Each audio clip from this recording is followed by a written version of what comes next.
President Trump facing outrage from Democrats tonight after demanding the arrest of a half-dozen Democratic lawmakers. President Trump writing, seditious behavior from traitors, lock them up, and seditious behavior punishable by death. The night took a far darker turn when what had already been a turbulent day crossed into territory that many legal scholars say has no modern precedent in American history. According to emergency filings and sworn testimony that would soon reach federal court, the Trump administration authorized the detention of sitting Democratic members of Congress in what judges later described as an extraordinary and constitutionally suspect action. These lawmakers were not accused of violence, flight risk, or destruction of evidence. They were, by their own account and by the record of their committee assignments, engaged in oversight related to executive actions connected to Venezuela. Within hours, U.S. District Judge Beryl Howell intervened, issuing a sweeping nationwide injunction barring the Department of Justice under Attorney General Pam Bondi from continuing to detain or process the lawmakers who had been taken into custody. This administration wants people to think that simply reminding people of their oath and what the law requires is somehow criminal and should result in treason and hanging. Because secondly, that is what the president said this morning. He called for a treason trial, he called for our arrest, and he called specifically for our execution by hanging. In her order, the judge did not merely pause enforcement. She condemned the operation as a retaliatory use of executive power aimed at obstructing legislative oversight, writing that the arrests appeared designed to punish members of Congress for performing core constitutional duties. The names cited in court filings and emergency motions stunned even veteran observers. Among those reportedly detained were Alexandria Ocasio-Cortez and Adam Schiff, both of whom had been deeply involved in congressional inquiries into civilian casualties and authorization decisions tied to U.S. actions abroad. The filings alleged that these detentions were carried out without warrants, without individualized probable cause, and without judicial authorization, raising immediate and severe separation of powers concerns. We stand firmly behind them. They did nothing wrong. These members of Congress did not violate the law, and the Department of Justice continues to weaponize the criminal justice system to go after people who express dissent or stand up against the extremism and corruption of the Trump administration. Let's be clear to the Department of Justice, you're not intimidating any of us. None of us are intimidated by your actions. Judge Howell's injunction emphasized that the speech or debate clause exists precisely to prevent this kind of executive intimidation, shielding legislators from arrest or questioning based on legislative acts. The ruling stated plainly that oversight, subpoenas, public statements, and committee investigations cannot be transformed into criminal obstruction simply because they inconvenience the executive branch. As the night unfolded, testimony delivered earlier that day took on new and alarming significance. Kash Patel's sworn statements referenced an internal Justice Department operation that, according to server logs entered into evidence, contemplated the arrest of as many as 27 Democratic lawmakers nationwide. These logs allegedly included a labeled tracking file that categorized targets not by suspected criminal conduct, but by their roles in impeachment proceedings, oversight committees, or public criticism of the administration. The injunction halted the operation midstream, protecting 13 additional lawmakers who had not yet been detained. Judge Howell's order described the scope of the planned arrests as extraordinary in breadth and incompatible with constitutional governance. The court concluded that allowing even a single detention under these circumstances would irreparably harm the legislative branch and chill democratic accountability. The implications of that ruling extended far beyond the immediate release of the 14 lawmakers who had spent the night in federal custody. The injunction effectively restored Congress's ability to function without fear of executive reprisal and preserved the integrity of ongoing investigations that had been brought to a standstill. For the administration, however, the damage was immediate and severe. Attorney General Bondi canceled a scheduled press conference, and senior Justice Department officials reportedly scrambled to explain how an operation of this magnitude had proceeded without judicial authorization. Public statements from the White House framed the injunction as judicial overreach, while praising Bondi's actions and attacking the court itself further escalating concerns about respect for constitutional limits. The legal justification initially offered for the detentions rested on an expansive and controversial theory of obstruction of justice, one that argued congressional demands for documents and testimony interfered with ongoing executive investigations. That theory unraveled almost instantly under judicial scrutiny. The Constitution does not permit the executive branch to criminalize oversight. Article 1 vests investigative authority in Congress precisely so that executive power can be checked. Judge Howell's ruling made clear that attempting to invert that structure by arresting lawmakers for exercising oversight authority was not merely incorrect, but dangerous. It represented, in the court's words, an attempt to collapse the separation of powers into executive dominance. What made the situation even more troubling was the evidence suggesting intentional targeting rather than incidental enforcement. Server logs and internal communications referenced in court filings indicated that lawmakers were added to arrest lists following public statements, issuance of subpoenas, or leadership roles in investigations related to impeachment or foreign operations. Those who spoke most forcefully or demanded the most transparency were prioritized. This pattern, if substantiated, transforms the episode from a case of aggressive law enforcement into one of political persecution. The Constitution does not tolerate a system where speech, debate, or inquiry become triggers for arrest. The founders anticipated precisely this danger, which is why legislative immunity exists at all. The connection to Venezuela sharpened the stakes further. Congressional investigators had been pursuing evidence related to civilian casualties arising from a raid authorized under executive directives. Court filings referenced reports indicating 132 civilian deaths, including children, figures that lawmakers were attempting to corroborate through classified briefings and document requests. By removing the lead investigators through detention, the administration effectively froze those inquiries at a critical moment. Judge Howell's injunction explicitly noted that timing, stating that the arrests appeared calibrated to derail accountability rather than advance justice.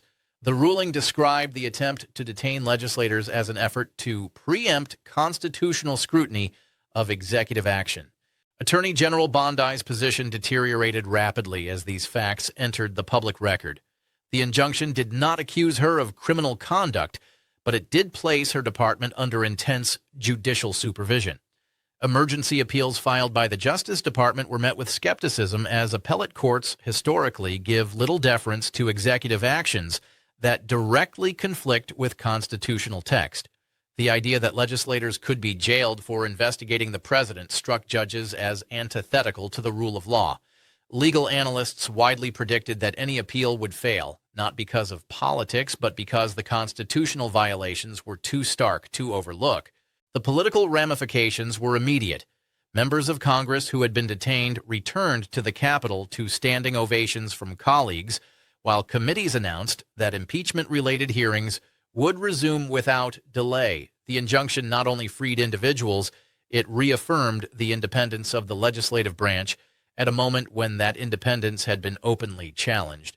Across the country, governors and state officials issued statements warning against federal overreach and emphasizing that political detention has no place in a constitutional republic.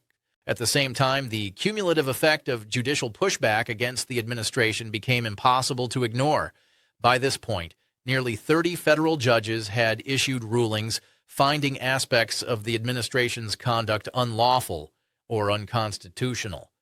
No modern presidency has faced such sustained judicial resistance. Each ruling, taken alone, might be framed as disagreement. Together, they formed a pattern, courts repeatedly stepping in to stop executive actions that crossed constitutional boundaries. The White House response only deepened concern. The president publicly praised the attempted arrests and accused judges of shielding corruption, even as he faced mounting legal peril himself. Statements attacking the judiciary, dismissing constitutional protections as scams, and celebrating the detention of political opponents reinforced the perception of an administration increasingly untethered from democratic norms. Far from calming the situation, these responses amplified fears that the rule of law itself was under threat. As the night wore on, the broader significance of the injunction became clear. It did more than block arrests. It prevented a cascade of consequences that could have fundamentally altered American governance. Had the operation continued, Congress's investigative function would have collapsed under the threat of detention. Oversight would have ceased. Impeachment proceedings would have been paralyzed. Executive power would have expanded unchecked, not through law, but through fear. Judge Howell's order stopped that trajectory just in time. The fallout for Attorney General Bondi was swift and severe. Her credibility as the nation's top law enforcement officer suffered a devastating blow. While no charges were filed against her that night, the injunction and accompanying findings placed her conduct squarely within the sights of inspectors general, congressional oversight committees, and future prosecutors. Using the Justice Department to target political adversaries, particularly sitting lawmakers, strikes at the heart of constitutional governance. Even without criminal liability, the ethical and professional consequences are profound. Every future action taken by her department will now be examined through the lens of this episode. For the president, the attempted arrests added another layer to an already expanding impeachment case. Political imprisonment is not a gray area under constitutional law. It is precisely the abuse of power the impeachment mechanism was designed to address. Lawmakers openly stated that the injunction and accompanying evidence would factor into an imminent impeachment vote, one that already appeared to be gaining bipartisan support as more facts emerged. Perhaps most importantly, the injunction reaffirmed a fundamental truth. Democracy in the United States does not depend on the goodwill of those in power. It depends on institutions willing to enforce limits, courts willing to say no, judges willing to intervene when lines are crossed. That night, the system bent, but it did not break. The release of the detained lawmakers, the protection of those who had been targeted next, and the resumption of congressional oversight marked a narrow but decisive victory for constitutional order. The damage, however, cannot be undone entirely. The mere fact that elected representatives spent a night in custody for performing oversight duties will linger as a warning of how fragile democratic norms can become under pressure. Trust in the Justice Department has been shaken. Faith in executive restraint has eroded. And the precedent, though halted, came far too close to becoming reality. As the country moved toward morning, the stakes remained enormous. Impeachment proceedings loomed. Arrest warrants against senior officials were reportedly under review. Investigations paused by fear were restarting with renewed urgency. Democracy had survived the night, but only because the judiciary intervened at the last possible moment. What happens next will determine whether accountability fully takes hold or whether this episode becomes a prelude to even greater constitutional conflict. As dawn approached, the sense that the country had narrowly avoided something catastrophic became impossible to ignore.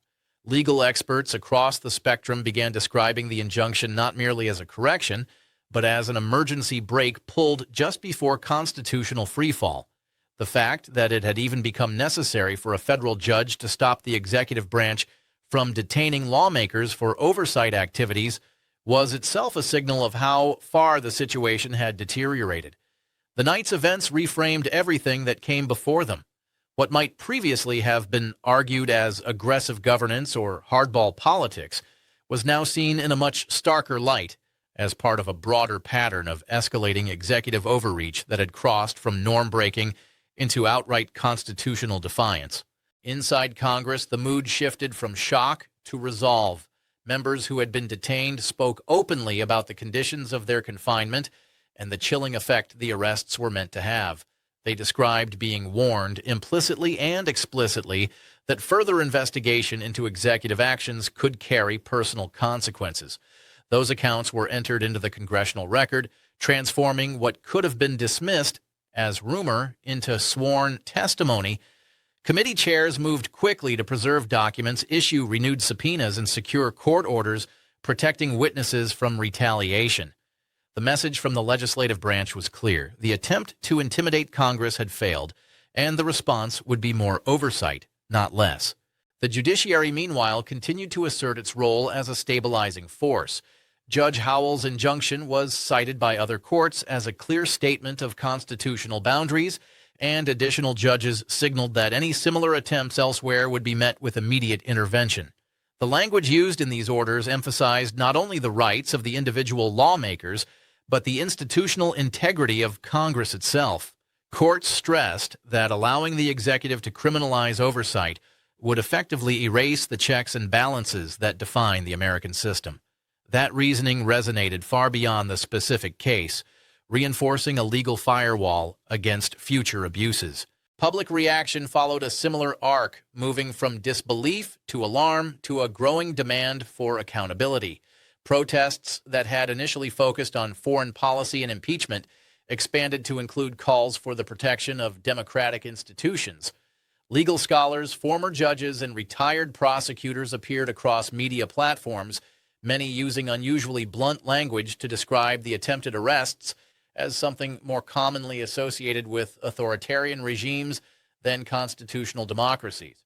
While opinions differed on remedies, there was broad agreement on one point. The line that had been crossed could not be ignored without setting a dangerous precedent. For Attorney General Bondi, the pressure became suffocating. Questions mounted not just about the arrests themselves, but about who authorized them, how the lists were compiled, and why internal safeguards failed. Staff departures were reported, whistleblower protections were invoked, congressional committees demanded testimony under oath, even without an indictment. The reality was that her tenure had entered a terminal phase. An attorney general who loses the confidence of the courts and Congress simultaneously has little remaining authority, regardless of formal title. The president's response only deepened the crisis. Rather than acknowledging the injunction as a constitutional check, he framed it as an act of sabotage, accusing judges and lawmakers of conspiring against him. These statements, issued in rapid succession, were cited by critics as further evidence of unfitness for office. Cabinet members, according to multiple reports, began consulting privately about contingency plans, including mechanisms for removal that did not rely solely on impeachment. The fact that such discussions were occurring at all underscored how destabilizing the attempted arrests had been. What remained most striking was how close the system came to failure. Had the arrests proceeded unchecked for even a few more hours, dozens of lawmakers could have been detained, investigations halted, and evidence buried. The constitutional crisis would have shifted from hypothetical to irreversible. Instead, the courts intervened, Congress regrouped, and the separation of powers, though battered, held. That outcome was not guaranteed. It depended on individuals willing to act decisively within their roles, even under intense political pressure. As the day began, one conclusion stood above all others. The events of that night were not an aberration or a misunderstanding. They were a warning. They demonstrated how quickly democratic norms can erode when power is treated as personal rather than constitutional, and how essential independent institutions are to preventing that erosion from becoming permanent. The investigations would continue. The legal consequences would unfold over months, if not years, but the lesson was immediate and unmistakable. Democracy survived not because it is invulnerable, but because at a critical moment the rule of law was enforced. What ultimately emerges from all of this is a reckoning that extends far beyond one night, one injunction, or even one administration. The attempted arrests, the judicial intervention, and the rapid mobilization of constitutional safeguards exposed how fragile democratic norms can become when executive power is pushed to its limits. But they also demonstrated that those norms still have defenders willing to act when it matters most. The courts did not intervene to score political points or protect a party. They intervened because the basic architecture of American government was being threatened in real time, and the consequences of inaction would have been irreversible. That reality will shape every legal and political development that follows. For Congress, the events solidified a renewed sense of institutional responsibility. Lawmakers who might previously have hesitated to confront the executive branch now understand that hesitation carries its own risks. Oversight is not optional. It is not partisan. It is a constitutional obligation, and the attempt to criminalize it has only strengthened resolve to pursue the truth with greater urgency and transparency. Investigations that were briefly stalled are now moving forward with additional legal protections, heightened public scrutiny, and an awareness that any further interference will be met with immediate judicial resistance. The chilling effect intended by the arrests has reversed, replaced by a determination to ensure that such an attempt can never succeed again. For the Department of Justice, the damage is profound and lasting. Trust in federal law enforcement depends on the belief that prosecutions are grounded in law, not loyalty, and that power is exercised impartially rather than selectively. Once that trust is shaken, it does not return easily. Every case brought, every warrant sought, every assertion made in court will now be measured against the memory of this episode. That scrutiny is not punishment, it is accountability, and it is the inevitable consequence of using the machinery of justice in a way that appears to target political opposition rather than criminal conduct. The broader lesson is sobering. Democratic systems do not collapse overnight. They erode incrementally through decisions justified as necessary, expedient, or protective of power. What stopped that erosion here was not outrage alone, but institutions functioning as designed, judges issuing orders, lawmakers asserting authority, and legal norms being enforced even when doing so was politically costly. The fact that the system held does not mean it cannot be tested again. It means only that vigilance remains essential. As the country moves forward, the historical record will remember this moment, not just for what was attempted, but for what was prevented. It will stand as evidence that the rule of law can still assert itself when pushed to the brink, and as a reminder that democracy survives only when its protections are actively defended. What comes next will determine whether this episode becomes a turning point toward renewed accountability or a warning unheeded. Either way, the events of that night have permanently altered how power, oversight, and constitutional limits are understood in modern American life.